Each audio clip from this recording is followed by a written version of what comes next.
Doctor Ashutosh के पास जाना चाहते हैं। जॉर्ज सोरोस क्या कहते हैं? जॉर्ज सोरोस कहता है भारत लोकतंत्र है, नरेंद्र मोदी लोकतांत्रिक नहीं है। जॉर्ज सोरोस कहता है कि नरेंद्र मोदी के उत्थान में या उनके पॉलिटिकल राइज में जो है वो मुसलमानों के खिलाफ द्वेष और नफरत फैलाना ये एक बहुत बड़ा फैक्टर है। फिर वो कहते हैं नरेंद्र मोदी ने क्या काम किया सरकार में आने के बाद। नरेंद्र मोदी ने सेमी ऑटोनॉमस मुस्लिम रीजन कश्मीर में जातियां की और देश के लाखों करोड़ों मुसलमानों की नागरिकता छीनने की कोशिश की। तो ये तो उस आदमी का डिस्क्रिप्शन है नरेंद्र मोदी का। और उसके बाद फिर वो कहते हैं कि एक वक्त आएगा, मैं ऑप्टिमिस्टिक हूं कि एक वक्त ऐसा आएगा कि नरेंद्र मोदी जाएंगे और भारत में लोकतंत्र फिर से बहाल होगा। मतलब उनके मुताबिक तो लोकतंत्र भारत ने बचा ही नहीं है। डॉक्टर आशुतोष, आप इस व्यक्ति की बातों से सहमत हैं? धन्यवाद सौरभ जी। मुझे कि जॉर्ज सोरोस ये कौन है? कौन है जॉर्ज सोरोस? कुछ नहीं, एक हेज फंड मैनेजर है। और जो दुनिया के बड़े बड़े हेज फंड मैनेजर्स हैं, अब तो कई बड़े बड़े फंड्स भी आ गए हैं, उनके जो कॉर्पस है उसमें टॉप 10 में भी नहीं आते हैं। करेक्ट। और वो अपने आप में खुद को अपने आप को वो फेल्ड फिलोसफर कहते हैं, फेल्ड पॉलिटिशियन भी कहते हैं। तो जब कोई वेस्टर्न वर्ल्ड में उनको सीरियसली नहीं ले रहा है, तो भारत में कोई सीरियसली क्यों ले रहा है, मुझे समझ में नहीं आ रहा है। फ्रीडम ऐप से सीखकर आप अचार बनाते हो क्या? अगर ऐसा है तो आप अपने अचार को 1 करोड़ फ्रीडम ऐप के जो ग्राहक हैं उन्हें बिना किसी खर्चे के आप उसे बेच सकते हैं। ऐसी क्या, ये बिल्कुल सही बात कोई तहसीन ने कि अभी थोड़ा एडवाइजर्स की कमी है वहां पर। क्यों इतनी सीरियसली ले रहे भाई? और सबसे मजेदार बात, वो अपने आप को एंटी कम्युनिस्ट कहता है, एंटी कम्युनिस्ट भी कहता है और वो गाली भी दे रहा है बीजेपी को। ये बड़ी अजीब सी बात है। हाँ, ये जरूर है कि वो अपनी 64% कमाई को वो डेमोक्रेटिक प्रोसेस को मेंटेन करने के लिए पूरे विश्व में खर्च करता है। लेकिन देखिए, इसको हम सीरियसली नहीं ले सकते। और भारत के डेमोक्रेटिक कल्चर पे इस तरह के कोई आदमी अगर कोई बात कर रहा है, तो भारतीय जनता पार्टी की सबसे बड़ी विख्यात और पढ़ी लिखी नेता तुरंत प्रेस कॉन्फ्रेंस कर रही है, सटाक से फास्ट फॉरवर्ड में आके, और ये और ये और ये और वो।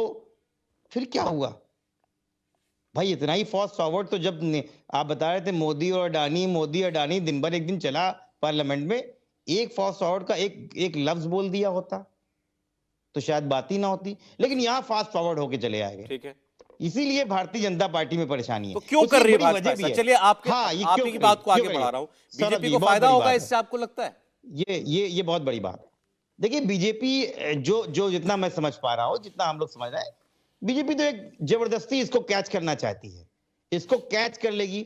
होता क्या है कि अब अडानी की बात डाइल्यूट हो गई।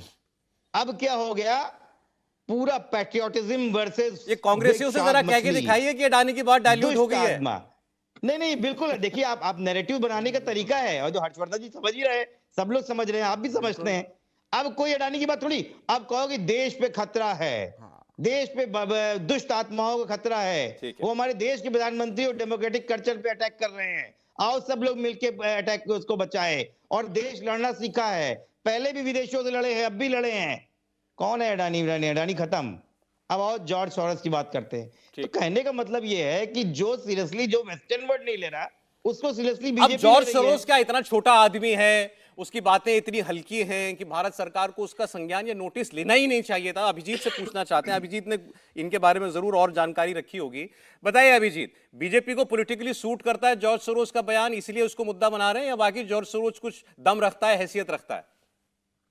देखिए, एक तरफ से तो मैं दोनों मेरे भाई तहसीन और आशुतोष जी से का समर्थन करता हूं, पर इसमें प्रॉब्लम क्या है कि वो अदानी स्टोरी को किसने खत्म किया? वो तो विपक्ष ने खुद खत्म किया, बीबीसी बोल के। ठीक है ना? तो एक हफ्ते से हम बस बीबीसी सुने आ रहे हैं, अदानी तो नहीं सुने आ रहे हैं। दूसरी बात आई जॉर्ज सोरोस। हाँ, आशुतोष जी ने बिल्कुल सही कहा है कि ये ऐसे 2 टके का कोई हेज फंड मैनेजर है। पर इसमें प्रॉब्लम क्या है कि इसकी आप इतिहास देखिए, किस किस्म का बंदा है ये। एक यहूदी होके नात्सी पार्टी में था और नात्सी लोगों के साथ घूमता था, यहूदियों को पकड़ने के लिए, उनका जायदाद जब्त करने के लिए और उनको कंसंट्रेशन कैंप उनके मौत में भेजने के लिए। जब ये बड़ा हुआ, इसने इतना अत्याचार किया है। आप देख लीजिए, जो ब्रिटेन का जो 1992 में जो पाउंड का क्राइसिस हुआ था, वो बस 10 अरब। फ्रीडम ऐप से सीखकर आप अचार बनाते हो क्या? अगर ऐसा है तो आप अपने अचार को 1 करोड़ फ्रीडम ऐप के जो ग्राहक हैं उन्हें बिना किसी खर्चे के आप उसे बेच सकते हैं। डॉलर से शुरू किया था, वो ज्यादा पैसा नहीं है। 10 बिलियन पाउंड पे उसने बेचा और पूरा का पूरा पाउंड का डिवैल्यूएशन, ब्रिटिश पाउंड का डिवैल्यूएशन हुआ और उस पे इसने कम से कम 2-3 अरब का ये कमा लिया। तो देखिए बहुत कम पैसे से ये सब हो सकता है। इसी महामहिम श्री जॉर्ज सोरोस जी ने एशियन फाइनेंशियल क्राइसिस जो 1997 में हुआ था उसको भी शुरू किया था।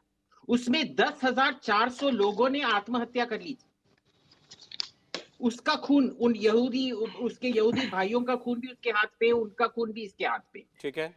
अब ये जो बंदा है ये बोलता है मैं कहीं रेजिम चेंज नहीं करता।